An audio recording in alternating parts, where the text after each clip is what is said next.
खबरों के निष्पक्ष विश्लेषण के लिए सब्सक्राइब करें Jantantra TV and press the bell icon. Never miss any update. नमस्कार, स्वागत है आपका हमारे इस खास बुलेटिन में। आपके साथ मैं हूं शंकर दत्त पंत। खास इसलिए क्योंकि इसमें हमारे देश भर के रिपोर्टर्स हमारे साथ जुड़ते हैं जो अपने अपने राज्य के बारे में हर बड़ी खबर से आपको रूबरू कराएंगे। पूरे दिन क्या क्या होने वाला है और किस बड़ी खबर पर हमारी नजर रहने वाली है, चाहे वो राजनीतिक जगत की खबर हो, चाहे वो क्राइम की खबर हो या फिर कोई और खबर हो, आप तक हमारे रिपोर्टर्स पहुंचाते हैं इन तमाम चीजों को लेकर पल पल की अपडेट और हम करते हैं उनसे चर्चा। साथ ही हर राज्य में मौजूद हालात कैसे हैं, क्या हो रहा है वहां पर, क्या आज की बड़ी खबर है, उसके बारे में भी आपको जानकारी देते हैं। तो 4 रिपोर्टर हमारे साथ इस वक्त जुड़ चुके हैं, स्क्रीन पर आ चुके हैं। पंकज चतुर्वेदी लखनऊ से जुड़ चुके हैं, इसके अलावा राजस्थान से हमारे साथ जुड़ चुके हैं, और इसके अलावा बिहार से श्रीकांत प्रत्यूष, और इसके अलावा मध्य प्रदेश से शरद व्यास भी हमारे साथ जुड़ चुके हैं। अरविंद राजस्थान से जुड़े हुए हैं। सबसे पहले श्रीकांत, मैं आपके पास आता हूं क्योंकि कोरोना काल है और इस कोरोना काल में हम देख रहे हैं कि लगातार मामले भी बढ़ते जा रहे हैं। बिहार से आज क्या बड़ी खबर है आपके पास?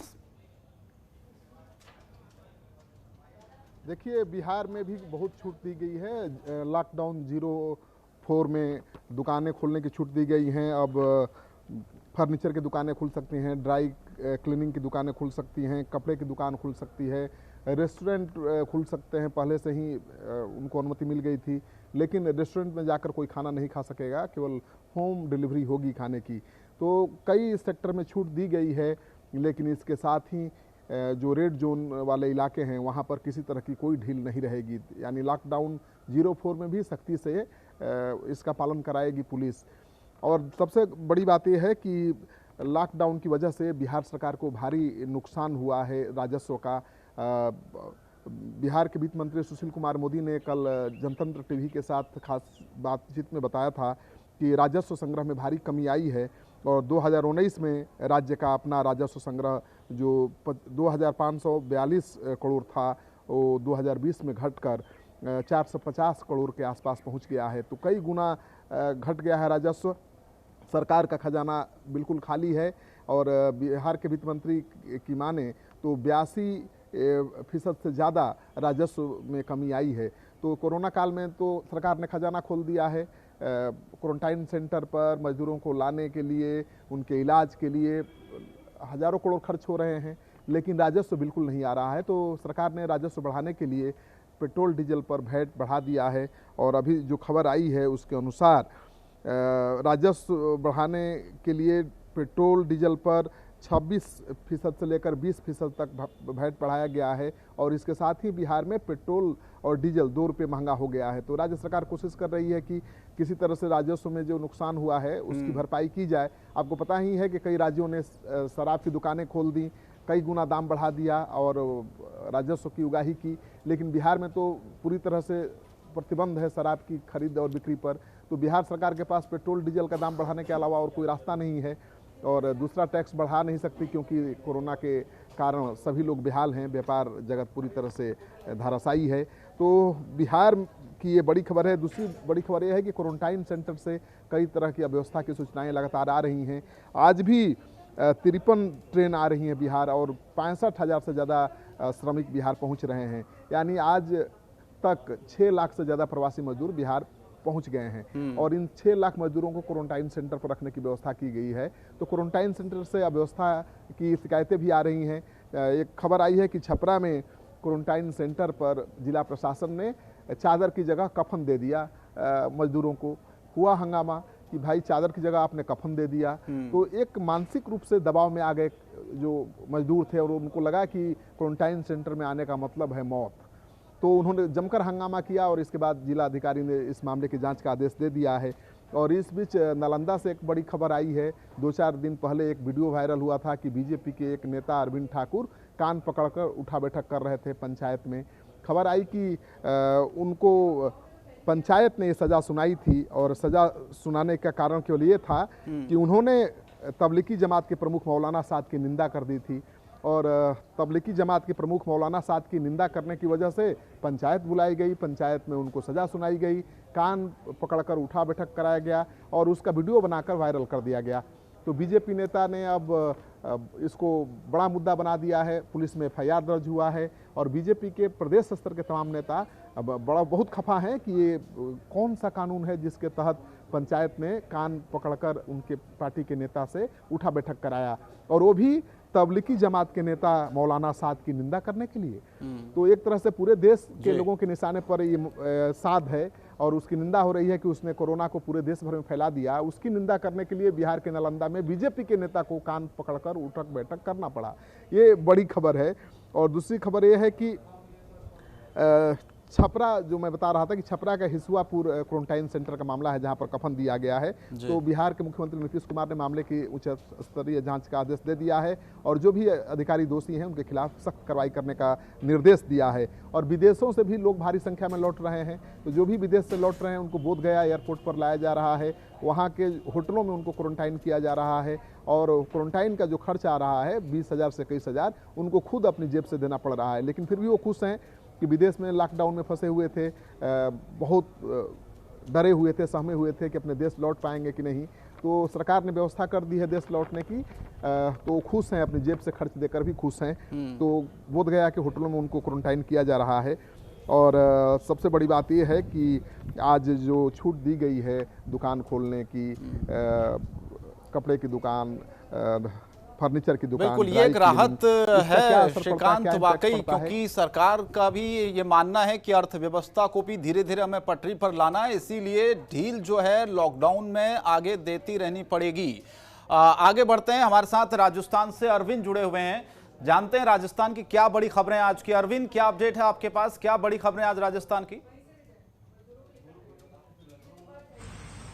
बिल्कुल, देखिए शंकर, राजस्थान में जिस तरह से केंद्र सरकार ने लॉकडाउन के चौथे चरण में कुछ छूट दी थी, उसी तर्ज पर राजस्थान में भी आप जो विस्तृत गाइडलाइन है वो जारी कर दी है। एसीएस होम राजीव स्वरूप ने मुख्यमंत्री की अध्यक्षता में जब बैठक हुई इसके बाद में इसकी ब्रीफिंग की और उन्होंने बताया कि सुबह 7 बजे से लेकर और शाम को 7 बजे तक जो गतिविधियां हैं वो शुरू रह सकेंगी। और इसके अलावा जो पहले लॉकडाउन 3.0 के अंदर जो कुछ रियायतें थी, लगभग ये सभी रियायतें इस चरण में भी है। लेकिन एक बड़ी चीज यहाँ पर है कि जो सैलून है, ब्यूटी पार्लर है, वो यहाँ पर खुल सकेंगे, क्योंकि अब तक केवल वही चीजें नहीं खुल रही थी, उसके अलावा अन्य जो थी वो रियायत दी जा चुकी, चाहे उसमें रेस्टोरेंट हो, चाहे उसमें मिठाई की शॉप्स हो, कि वो टेक अवे और होम डिलीवरी कर सकेंगे। इसके अलावा कपड़े की जो दुकानें हैं वो यहाँ पर खुलने की लॉकडाउन 3.0 में ही अभी करीब एक हफ्ते जो पहले है यहाँ पर ये भी छूट दे दी गई थी। और अब जो सभी दुकानें हैं वो कंटेनमेंट जोन को छोड़ करके अन्य जगह पर जो दुकानें हैं वो खुल जाएंगी। लेकिन देखिए, राजस्थान और जयपुर की बात करें तो जयपुर का बड़ा जो हिस्सा है वो इस वक्त कंटेनमेंट जोन में है। उसका पूरा जो परकोटा है वो कंटेनमेंट जोन में करीब 100 से ज्यादा इलाकों में कर्फ्यू लगाया हुआ है। तो ऐसी स्थिति में जयपुर में करीब वही स्थिति यहाँ पर रह सकती है। जिस तरह से पहले दुकानें बंद थी वो अभी भी यहाँ पर काफी दुकानें हैं वो बंद रहेंगी, क्योंकि करीब 100 से ज्यादा इलाकों में यहाँ पर कर्फ्यू है जयपुर की यदि बात करें। इसके अलावा गृह विभाग ने जो सर्कुलर जारी किया है उसमें रेड जोन, ऑरेंज जोन और ग्रीन जोन, ये जो 3 जोन है इनको अलग अलग डिवाइड किया है। और एक ही सिटी में कुछ हिस्सा रेड जोन में है तो कुछ ऑरेंज जोन में और कुछ ग्रीन जोन में। और जयपुर की यदि बात करें तो जयपुर का जो पूरा शहरी क्षेत्र है वो पूरा का पूरा जो है वो रेड जोन में है, क्योंकि यहाँ पर लगातार जो पेशेंट्स हैं वो मिल रहे हैं। साथ ही कोरोना की यदि बात करते हैं तो कोरोना को लेकर जो स्थिति है वो राजस्थान में काफी गंभीर बनती जा रही है। रोजाना नए नए मामले सामने आ रहे हैं और कल 300 से ज्यादा जो मरीज हैं कोरोना के वो यहाँ पर मिले। और कल की यदि बात करें तो 305 कोरोना पॉजिटिव मिले। इसके साथ आंकड़ा बढ़कर 5507 यहाँ पर हो गया। 7 लोगों की कल कोरोना से मौत हुई और इसके साथ जो मृतकों की संख्या है वो 138 यहाँ पर पहुंच चुकी है। तो ये काफी एक भयंकर स्थिति यहाँ पर दिखाता है, क्योंकि देखिए पिछले 6 दिन की यदि बात करते हैं तो लगातार जो मामले हैं बढ़ रहे हैं। 202 पहले दिन मामले मिले 6 दिन की यदि बात करते हैं तो, उसके बाद में 206 मामले मिलते हैं, फिर 213 लगातार 2 दिन तक 213 मामले थे, फिर 242 मामले परसों मिले और कल जो है 305 मामले मिले। और अब तक का जो रिकॉर्ड है वो रोज टूट रहा है। पहले जहां पर 175 हाईएस्ट मामले थे एक दिन के, तो वहां पर अब लगातार जो मामलों की संख्या है वो यहाँ पर बढ़ती जा रही है। और माइग्रेंट्स के कारण भी काफी कुछ संख्या में जो अंतर है वो यहाँ पर देखा जा रहा है। और आपको बता दें कि एक राहत की बात ये जरूर यहाँ पर कही जा सकती है कि जो कोरोना पॉजिटिव थे उनमें से 3,218 लोग कल तक जो है कोरोना नेगेटिव हो चुकी है, उनकी रिपोर्ट नेगेटिव आ चुकी है और इनमें से 2803 को छुट्टी दी जा चुकी है, जबकि 656 जो माइग्रेंट्स हैं वो यहाँ पर कोरोना पॉजिटिव पाए गए हैं, जिसके कारण बड़ी संख्या में जो कोरोना पॉजिटिव मामले हैं वो यहाँ पर लगातार सामने आ रहे हैं। जबकि 2151 जो एक्टिव केसेज है राजस्थान में इस वक्त, तो 2151 एक्टिव केसेज है, जबकि करीब 300 लोग ऐसे हैं, 300-400 लोग ऐसे हैं जिनका रिपोर्ट नेगेटिव आ चुकी है, लेकिन उनका क्वारंटाइन पीरियड पूरा नहीं हुआ। ऐसी स्थिति में उन्हें भी आइसोलेशन में रखा गया था। इस तरह से करीब 2500 लोग अभी अस्पतालों में भर्ती हैं कोरोना के कारण, और राजस्थान में लगातार जो सैंपल बिल्कुल अरविंद, ये वाकई चिंता का विषय है कि जो मामले हैं वो बढ़ते जा रहे हैं, लेकिन एक अच्छी बात यह भी है कि कुछ लोग ठीक भी हो रहे हैं। आप लोग बने रहिएगा हमारे साथ, एक ब्रेक के लिए यहाँ रुक रहे हैं। ब्रेक के बाद उत्तर प्रदेश और मध्य प्रदेश आपको लेकर चलेंगे, जानेंगे वहां की बड़ी खबरें। खबरों के निष्पक्ष विश्लेषण के लिए सब्सक्राइब करें Jantantra TV and press the bell icon. Never miss any update. Break के बाद स्वागत है आपका। अलग अलग जगहों से हमारे रिपोर्टर्स जुड़े हुए हैं, आपको जानकारी दे रहे हैं आज की बड़ी खबरों की। अब चलते हैं सीधे उत्तर प्रदेश, पंकज के पास। पंकज, उत्तर प्रदेश में सियासत बहुत ज्यादा गर्म है मजदूरों की मदद को लेकर, और क्या बड़ी खबरें आज उत्तर प्रदेश से? देखिए, मजदूरों और बसों के नाम पे उत्तर प्रदेश में एक सप्ताह से लगातार सियासत चल रही है। औरैया और उसके बाद कई सारी जब दुर्घटनाएं हुई और उसके बाद गाजियाबाद या राजस्थान से या एमपी से आने वाले मजदूर जब बॉर्डर पे रोके गए या उनकी ज़्यादा भीड़ थी, बसों से अपने घर नहीं पहुंच पा रहे थे, प्रियंका गांधी ने एक चिट्ठी मुख्यमंत्री योगी आदित्यनाथ को लिखी थी, जिसमें 1000 बस खास करके गाजियाबाद नोएडा बॉर्डर से चलाने की अनुमति मांगी थी। लेकिन जब अनुमति नहीं मिली तो राजस्थान से उन बसों को बगैर अनुमति के यूपी भेजा जा रहा था, लेकिन यूपी के बॉर्डर पे रोका गया और फिर बस वापस गई। हालांकि कल देर शाम उनके प्रस्ताव को योगी सरकार ने मान लिया और उनके एक पत्र और उनके निजी सचिव को जारी किया गया उत्तर प्रदेश सरकार से कि आप बस के कंडक्टर, क्लीनर के साथ साथ बस के जो नंबर हैं वो शाम तक उपलब्ध करा दे। 1000 बस जिसका आपने जिक्र किया है, मेल के माध्यम से देर शाम तक वो भी पहुंचा। उसके बाद दूसरा पत्र उत्तर प्रदेश सरकार की तरफ से जाता है और कहा जाता है उसमें कि आप फिटनेस और डीएल के साथ साथ आज यानी 9 बजे तक ये बस लखनऊ पहुंचे और डीएम लखनऊ को इस बारे में अवगत कराएं। चूंकि पत्र के माध्यम से प्रियंका गांधी ने बॉर्डर की बात की जिक्र की थी, तो करीब 12 बजे के बाद प्रियंका गांधी के निजी सचिव का फिर से तीसरा पत्र आता है और उन्होंने उस अधिकारी पे राजनीति करने का आरोप लगाया। साथ ही कहा जो मजदूर जब बॉर्डर में फंसे, हमारी बॉर्डर बसें जो हैं नोएडा और गाजियाबाद के बॉर्डर पे फंसे, ऐसे में लखनऊ बुलाना राजनीति है। चूंकि लोग मजदूर जो हैं वो बॉर्डर एरिया में फंसे हुए हैं और हम बस दोनों बॉर्डरों पे लेकर के तैयार हैं, इसके लिए नोडल अधिकारियों की तैनाती की जाए। हालांकि इसके बाद उत्तर प्रदेश सरकार चुप्पी साधे हुए है। अब देखना ये होगा कि 11 बजे के बाद जब मुख्यमंत्री की टीम 11 की बैठक होगी उस पे इस पे कोई बड़ा निर्णय लिया जाएगा या फिर से पत्राचार के माध्यम से श्रमिकों और बस के नाम पे सियासत होती रहेगी। दूसरी सबसे बड़ी बात यह है कि कल उत्तर प्रदेश सरकार ने अपनी गाइडलाइन जारी कर दी है और इस बार जो लॉकडाउन 4 है उसमें केंद्र सरकार ने सबसे ज़्यादा छूट राज्यों के ऊपर छोड़ दिया था कि आप लोग अपने स्तर से कैसे छूट देनी है वो तय करिए, आप जोन बनाइए। उसके तहत उत्तर प्रदेश सरकार ने गाइडलाइन जो जारी की है, सभी बाजारों को खोलने की अनुमति दे दी है, लेकिन जो धार्मिक स्थान हैं, जो मॉल हैं, इसके साथ साथ शैक्षिक संस्थान हैं, उनको बंद रखा गया है।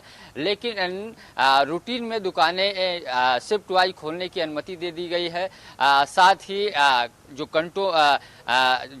बफर जोन है या कंटोनमेंट जोन है उसमें अतिरिक्त सतर्कता बरतने की बात की गई है। इसके साथ साथ जो बच्चे 10 साल के नीचे हैं उनको बाहर नहीं निकलने का सुझाव दिया गया है और जो 65 साल से ऊपर हैं, साथ ही मास्क लगाना कंपलसरी है दुकानदार को और जो दुकान पे खरीदने जाएंगे उनके लिए भी इम्पॉर्टेंट है। उसके साथ साथ सैनिटाइजर, साफ सफाई की भी व्यवस्था रखनी होगी।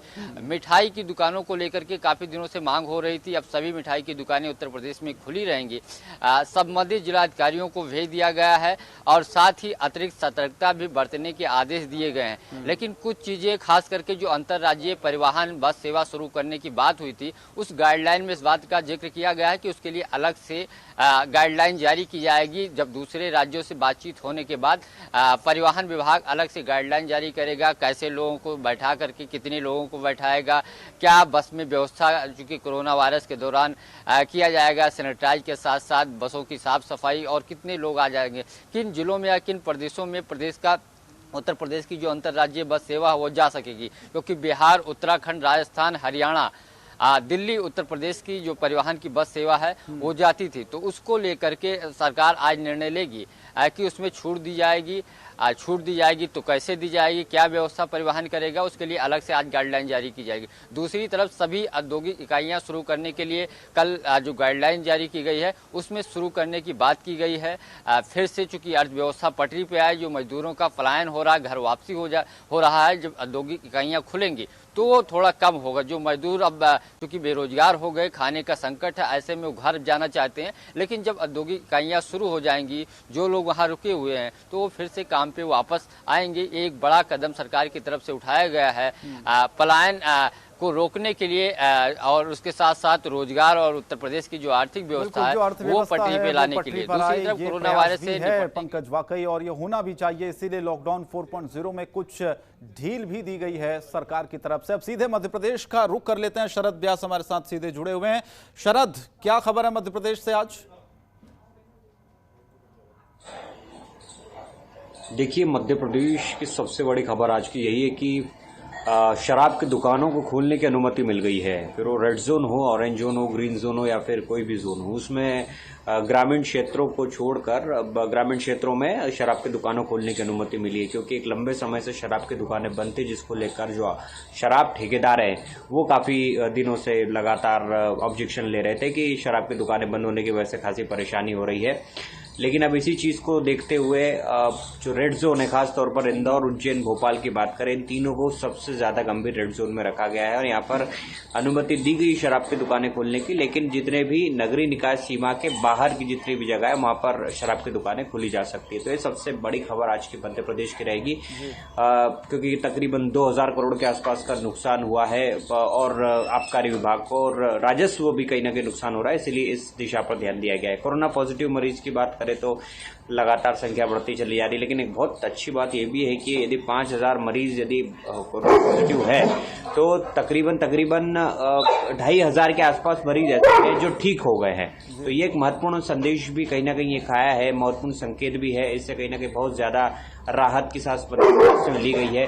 साथ ही साथ ये भी एक महत्वपूर्ण चीज है कि मध्य प्रदेश सरकार लगातार कोशिश कर रही है कि आने वाले समय में यदि स्थिति को बनती है तो उसको किस तरह से और बेहतर किया जाए। क्योंकि एक अनुमान जताया जा रहा है कि आने वाले 2 महीनों में, 1.5 से 2 महीनों के अंदर मध्य प्रदेश में 80,000 के आसपास कोरोना पॉजिटिव मरीज हो सकते हैं। इस तरह का अनुमान जताया है स्वास्थ्य विभाग ने। तो इसके लिए तमाम समीक्षाएं, बैठकें हो रही है, तमाम लगातार चर्चाएं हो रही है और इसके तहत ये कोशिश की जा रही है कि जितने भी जो आइसोलेशन बेड है, आईसीयू बेड्स हैं, जनरल बेड्स हैं, उनकी एक संख्या है वो बढ़ाई जा सके। फिलहाल 70,000 के आसपास बेड है, लेकिन आने वाले समय में कोशिश की जा रही है कि 1 लाख के आसपास बेड हो जाए, ताकि जो भी लोग हैं वो इसमें यदि पेशेंट्स आते हैं तो उनको किसी प्रकार की परेशानी ना हो। तो ये महत्वपूर्ण खबरें इस तरह की जो स्वास्थ्य से जुड़ी हुई है और कहीं ना कहीं राजस्व से जुड़ी हुई है। राजनीतिक खबरों की बात करें तो मध्य प्रदेश में राजनीतिक भी सरगर्माहट तेज हो चुकी है, क्योंकि चुनाव है, उपचुनाव है, महत्वपूर्ण समय है और उपचुनाव के चलते दोनों ही राजनीतिक दल अपने अपने काम करने में लग चुके हैं। कैंडिडेट्स को सेट करने के लिए, टिकट वितरण की व्यवस्था जमाने के लिए किस तरह से टिकट किस कैंडिडेट्स को दिया जाए। क्योंकि बीजेपी में तो लगभग तय माना जा सकता है कि जो कांग्रेस के विधायक टूट कर आए हैं उनको टिकट दिया जाएगा, लेकिन कांग्रेस किस तरह से इसमें आगे बढ़ेगी एक महत्वपूर्ण सवाल है। तो इन सब चीजों की जमावट के लिए मध्य प्रदेश में सियासत भी शुरू हो चुकी है और सियासी जमावट का भी काम मध्य प्रदेश में शुरू हो चुका है। तो 3 राजनीतिक, हेल्थ और राजस्व जुड़ी हुई 3 महत्वपूर्ण खबरें रहेगी मध्य प्रदेश की। जी बिल्कुल। तो जिस तरह से ये आपने बताया शरद कि वाकई शराब की दुकानों को खोलने को लेकर और हम लगातार देख रहे थे कि सोशल डिस्टेंसिंग का पालन नहीं हो पा रहा था, इसका भी ख्याल रखना होगा। फिलहाल अरविंद, पंकज और श्रीकांत, प्रत्युष और शरद, आप लोग अपना ख्याल रखिएगा। बहुत बहुत धन्यवाद। ये तमाम खबरें हमारे दर्शकों तक सबसे पहले पहुंचाने के लिए। आज के लिए फिलहाल इतना ही, लेकिन देश दुनिया की तमाम बड़ी खबरों के लिए आप बने रहिए जनतंत्र टीवी के साथ। नमस्कार। खबरों के निष्पक्ष विश्लेषण के लिए सब्सक्राइब करें Jantantra TV and press the bell icon. Never miss any update.